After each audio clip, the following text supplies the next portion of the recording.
नमस्कार दोस्तों, मैं माधुरी शर्मा अपने YouTube चैनल पर आपका बहुत बहुत स्वागत करती हूँ। फ्रेंड्स, जैसा कि आप थंबनेल देख के समझ ही गए होंगे कि आज का जो मेरा टॉपिक है वो एक हर हाउस वाइफ के लिए बहुत बहुत इम्पोर्टेंट होने वाला है। फ्रेंड्स, अक्सर देखा जाता है कि हम अपने घर परिवार में सारा महीने वर्क करते हैं। हो सकता है हम जॉब भी करते हों या पार्ट टाइम कोई वर्क भी करते हों, फिर भी उसके बावजूद हम अपनी कोई बचत नहीं कर पा रहे हैं। वहीं दूसरी साइड एक फैमिली होती है जिसकी अर्निंग बहुत ही कम है और वो अर्निंग कम होने के बावजूद भी पैसे बचा लेती है। इसलिए मैंने सोचा कि ये उन हाउसवाइफ्स की बहुत ज़्यादा हेल्प करेगी ये वीडियो जो बचत नहीं कर पाते हैं, क्योंकि फ्रेंड्स हर एक गृहिणी के लिए यह आवश्यक है कि वो बचत करे। तो सबसे पहले आपको आपका पैसा बचाना सीखना होगा। देखिए फ्रेंड्स, हो सकता है आप वर्किंग हो सकता है आप केवल हाउसवाइफ हो सकता है आपका कोई साइड में थोड़ा सा बिजनेस भी चल रहा हो, लेकिन फ्रेंड्स इसके ही आधार पर आप अपना खर्चा भी करते हैं। लेकिन आप याद रखिए, जितना इम्पोर्टेंट आपके लिए पैसा कमाना है उससे भी ज़्यादा इम्पोर्टेंट है आपके लिए अपने पैसे को संभाल कर रखना या उसकी सेविंग करना, जिससे कि इन फ्यूचर आप अपने खर्चे उठा सकें। जी हाँ फ्रेंड्स, तो इस टॉपिक पर सबसे पहला टिप जो मैं दूंगी आपको वो है, सबसे पहले आप महीने भर का बजट बनाएं। हाँ फ्रेंड्स, आप आश्चर्य में हो गए होंगे कि बजट, वो भी घर के खर्चे का, ऐसा कैसे होता है भाई? लेकिन हाँ, ये आपके लिए बहुत ही कारगर टिप है कि जो भी आपके महीने भर का खर्चा है उसे आप रिटिन में नोट करती जाएं। आप एक डायरी बनाएं, उसमें अपना महीने भर का खर्चा लिखें। कितना खर्चा बच्चों की फीस में होना है, कितना पैसा आपको मकान का किराया देना है, कितना आपका राशन पर खर्च होना है और कितना पैसा दवाओं के लिए खर्च होना है और अन्य खर्चे। जब फ्रेंड्स आप ये अपना बजट तैयार कर लेंगे और उसी के अकॉर्डिंग खर्चे करेंगे तो आप यकीन मानिए, ये मैंने खुद अपनी लाइफ में फील किया है कि उसी के साथ हमारे जो एक्स्ट्रा खर्चे होते हैं, जिसे हम फिजूल खर्ची कहेंगे, वो हमारा लगभग बंद हो जाता है। और जहां हमारी फिजूल खर्ची रुक जाती है तो समझिए फ्रेंड्स कि हम उतना ही खर्च कर रहे हैं जितना हमारे लिए आवश्यक है। तो फ्रेंड्स, सबसे पहले आज ही से आप अपना बजट बनाना स्टार्ट कीजिए। नेक्स्ट पॉइंट जो आता है, पहले बचत करें फिर खर्च करें। जी हाँ फ्रेंड्स, कॉमनली क्या देखा जाता है कि जब भी किसी फैमिली में सैलरी मिलती है, हस्बैंड की या वाइफ की, हो सकता है दोनों की या अकेले हस्बैंड की, तो तब हम सबसे पहले खर्चे करने स्टार्ट कर देते हैं और फिर हमें धीरे धीरे महीने के लास्ट तक फील होता है कि अरे हमारा तो सारा पैसा खर्च हो गया, अब ये 5 डेज खर्चा कैसे चलेगा। जी हाँ फ्रेंड्स, जब हम एक प्लानिंग के तहत नहीं चलते हैं तो हमारा खर्चा बहुत ज़्यादा हो जाता है। इसीलिए मैं कहती हूँ आपसे कि सबसे पहला काम आप एक करें कि आपकी चाहे इनकम जितनी भी है, चाहे 20,000 है चाहे 2 lakhs है, आप उसका 10% अपने लिए पहले ही एक साइड करके रख दें। जी हाँ, उसे पहले ही अकाउंट में सेव कर दें या उतना ही निकालें। 10% पार्ट आप छोड़ सकते हैं, क्योंकि फ्रेंड्स देखा जाता है कि जब हम सारी सैलरी को काम पर लगा देते हैं तो हम बचत बिल्कुल भी नहीं कर पाते। लेकिन उसका उल्टा, जब हम बचत पहले ही निकाल के रख देते हैं तो फिर हमें पता होता है कि हमें अपना जो खर्चा है वो केवल इतने ही पैसों में करना है। तो इस तरीके से आप अपनी बचत कर सकते हैं। नेक्स्ट पॉइंट जो आता है वो आता है, नेक्स्ट टिप जो है वो है कि ज़रूरत और इच्छा दोनों में आप फर्क करें।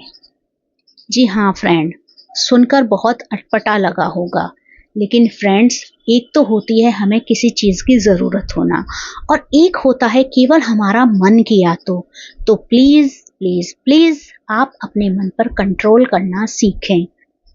सबसे पहले आप देखें कि हमारी ज़रूरत की चीज़ें क्या क्या हैं, उन पर आप अपना खर्चा करें और अपने मन को भी ना मारें। जो सेविंग है उसमें से थोड़ा सा आप अपने मन के अकॉर्डिंग भी खर्च कर सकते हैं। ऑफर देखकर नहीं, ज़रूरत देखकर खर्च करें। जी हाँ फ्रेंड्स, देखिए आप बाजार में दिन दिन नए नए ऑफर आते रहते हैं कि 3 टी शर्ट के साथ 1 टी शर्ट फ्री, फला चीज के साथ दूसरी चीज फ्री। तो आप इस ऑफर के लालच में ना जाइए, क्योंकि फ्रेंड्स देखिए मार्केटिंग का ये एक मेथड होता है, क्योंकि जो चीज़ें बेच रहा है वो कभी भी उसका अपना नुकसान नहीं करेगा। वो हमेशा आपसे पैसे अच्छे लेवल पर अर्न कर रहा है, इसीलिए वो आपको छूट दे रहा है। तो कभी भी आप ऑफर देखकर चीज़ें ना खरीदें, बल्कि सबसे पहले ये सोचें कि क्या मुझे इस चीज़ की आवश्यकता है, क्या मुझे इस चीज़ की ज़रूरत है। तो आपको हाँ और ना में जवाब खुद ब खुद मिल जाएगा और उसी के अकॉर्डिंग आप खर्च करेंगे। नेक्स्ट जो टिप आता है फ्रेंड्स, वो आता है कि छोटे खर्चों पर, जो हमारे डेली के छोटे छोटे खर्चे होते हैं, उन पर आप ध्यान से खर्च करें। जी हाँ फ्रेंड्स, देखा जाता है कि हम खुद भी अनावश्यक रूप से चीज़ों पर डेली खर्चा करते रहते हैं। मानिए बहुत छोटे छोटे से खर्चे कि बच्चों के लिए, अपने लिए, हो सकता है हमें कोई शौक हो, हम उसके लिए खर्च करते हों। तो जो शौक हैं आपके, उन पे हो सकता है वो आपके लिए नुकसानदेह हों, क्योंकि यदि आवश्यकता होगी तो उसको तो आप कंट्रोल नहीं करेंगे, लेकिन अगर शौक हैं तो वो हमारी सेहत के खिलाफ चले जाते हैं। इसलिए आप रोज के छोटे छोटे खर्चों को बंद करें। नेक्स्ट पॉइंट जो आता है फ्रेंड्स, ये आता है कि आप अपने बच्चों में बचत की आदत डालें। जी हाँ फ्रेंड्स, आप अपने बच्चों में बचत की आदत डालें। जब आपके बच्चे फिजूल खर्ची करें तो उनको कहें कि बेटा नहीं, आप इन्हीं पैसों को जोड़ करके कोई पौष्टिक भोजन लीजिए, कोई ऐसी चीज़ खाइए जिससे आपकी सेहत बने, जिससे आपको एनर्जी मिले। फिजूल खर्ची ना करें, क्योंकि यदि बच्चा पैकेट फूड्स खाता है, मानिए फ्रेंड्स, क्योंकि किसी के भी बच्चे कंट्रोल नहीं होते हैं, यदि उन्हें जिद है तो वो अपनी जिद पूरी कराते हैं, लेकिन ये सिर्फ और सिर्फ आपकी जिम्मेदारी है कि आप उनका ध्यान रखें। आप उन्हें बताएं क्या अच्छा है और क्या बुरा है, और जब बच्चा आपको भी सेविंग करते हुए देखेगा तो उसे लगेगा हाँ कि सेविंग हमारा एक इम्पॉर्टेंट काम है। जी हाँ फ्रेंड्स, आप जैसे बच्चों को कोई पैसे दे जाता है, बाहर से आने जाने वाले रिलेटिव्स आते रहते हैं, उनको देके जाते हैं जाने के टाइम, आप उनको उनकी बचत करना सिखाइए। आप जो उन्हें पॉकेट मनी देती हैं उनमें से भी उन्हें बताइए कि बेटा आपको हाफ को खर्च करना है और हाफ जो पॉकेट मनी है उसे आपको सेविंग के रूप में जोड़ना है। तो बच्चे में अपना खर्चा करने की और सेविंग करने की दोनों ही हैबिट्स डेवलप हो जाएंगी। नेक्स्ट पॉइंट जो आता है वो आता है हमारे सामने के इमरजेंसी फंड तैयार करना। जी हाँ फ्रेंड्स, देखिए आप बचत तो 10% करते हैं, लेकिन अपनी अर्निंग का 5% कम से कम इमरजेंसी के लिए तैयार कीजिए, क्योंकि हमारे लिए इमरजेंसी फंड होना बहुत आवश्यक है।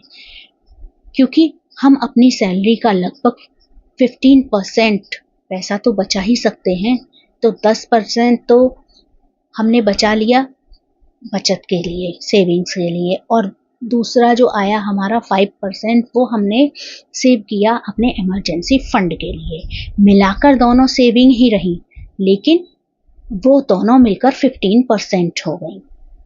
जब कभी आपको नीड होती है कि आप अपनी सेविंग में से पैसे निकालें, तो आप अपनी सेविंग से ही निकालें, इमरजेंसी फंड को हाथ कतई ना लगाएं। क्योंकि ज़रूरत पड़ने पर आपके लिए कोई हाजिर नहीं होगा, सिर्फ और सिर्फ आपका पैसा ही आपके काम आएगा। ये तो हो सकता है आपके पास पैसा हो तो 4 लोग आपके साथ खड़े हों, लेकिन यकीन मानिए फ्रेंड्स, जब आपके पास पैसा नहीं होगा तो कोई भी आपके साथ खड़ा नहीं होगा। नेक्स्ट पॉइंट जो आता है वो आता है अपने लिए भी बचत करें। जी हाँ फ्रेंड्स, देखा जाता है कि घरेलू महिलाएं जो होती हैं वो अपनी ज़रूरतें होती हैं उनका भी त्याग करते चली जाती हैं, क्योंकि उन्हें लगता है कि यदि मैं इतना पैसा खर्च करूंगी अपने लिए तो मेरे बच्चों को ये कम हो जाएगा या घर में और किसी की ज़रूरतें पूरी नहीं हो पाएंगी। तो उन्हीं में से थोड़ा सा पैसा अपने लिए भी बचाइए, जिससे कि आप अपनी आवश्यकताएं पूरी कर सकें। नेक्स्ट पॉइंट जो आता है वो आता है फ्रेंड्स कि कोई भी नई एक स्किल सीखें। जी हाँ फ्रेंड्स, मैं अधिकांशतः अपनी हर वीडियो में कहती हूँ कि महिलाएं अपनी नई स्किल पे वर्क करें। यकीन मानिए फ्रेंड्स, आप अपने लिए जब 1-2 घंटे निकालेंगी, अपनी स्किल पर वर्क करेंगी और उसके थ्रू भले ही आप थोड़ा सा अर्न करें, लेकिन आप उस अपनी अर्निंग को बचत पे लगा सकती हैं। मोस्टली देखा जाता है कि फीमेल जो भी अर्न करती हैं उनकी सैलरी की किसी को आवश्यकता नहीं होती है, तो इसीलिए आप अपने उस भले ही आपकी छोटी सी इनकम हो उसको सेविंग के तौर पे जमा कर सकती हैं। नेक्स्ट पॉइंट आता है फ्रेंड्स, पेशेंस बनाए रखना।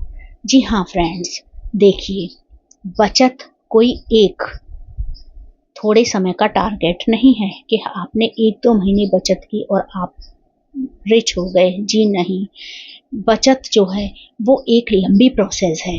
जब आप काफ़ी साल ऐसे ही मेरी इन बातों को फॉलो करेंगे तो यकीन मानिए फ्रेंड्स, आप 4-5 साल बाद कहीं से कहीं दिखेंगे, आपको लगेगा कि वाह, हमने वो बातें फॉलो करके अपना इतना हमने बचत कर ली है। जी हाँ फ्रेंड्स, आज मैं आपको एक लेडी की बात बताती हूँ। एक लेडी जो बहुत ही अच्छे स्केल पे अपना घर संभालती थी, तो उनसे किसी ने किसी दिन कह दिया कि तुम्हारे बस का कुछ नहीं है, तुम तो केवल हाउस वाइफ हो। उनको वो बात दिल से लग गई। बस फिर क्या था, उन्होंने अपनी स्किल पे वर्क किया और छोटी छोटी सी इनकम जनरेट करने लगी। 2-3 जगह से, वो भी 2-3 जगह से थोड़ी थोड़ी इनकम आने के बाद वो फाइनेंशियली स्ट्रांग होती चली गई। तो अंत में मैं यही कहना चाहूँगी फ्रेंड्स कि बचत जो होती है वो हमारे लिए बहुत ही ज़रूरी होती है। जब हमें दुनिया में कोई सहारा नहीं दिखता है और जब हम बड़े हो जाते हैं, हमारे बच्चे भी इधर उधर चले जाते हैं और हम अपना सारा पैसा अपने बच्चों पर खर्च कर चुके होते हैं, तब जब हमारा बुढ़ापा आता है तो हमारी एज में हमारा सिर्फ पैसा ही काम आता है, क्योंकि हमें किसी पे भरोसा नहीं करना है। आपको किसी पे भरोसा नहीं करना है कि वो आपका खर्चा उठाएगा। जी नहीं, आप अपनी लाइफ के लिए खुद जिम्मेदार हैं। तो आप इस काबिल बनिए कि बड़े होकर के जब आप बुजुर्ग हो जाएं तो आपके पास अपनी सेविंग का पैसा हो। कोई आपके साथ रहे ना रहे, कोई आपका करे ना करे, लेकिन आपके अंदर ये आत्मविश्वास हो कि मैं अपनी सहायता खुद कर सकता हूँ। तो फ्रेंड्स, अगर आपको मेरी ये वीडियो अच्छी लगी हो तो इसे लाइक कीजिए और चैनल को सब्सक्राइब कीजिए और बेल आइकन को भी दबाना मत भूलिए।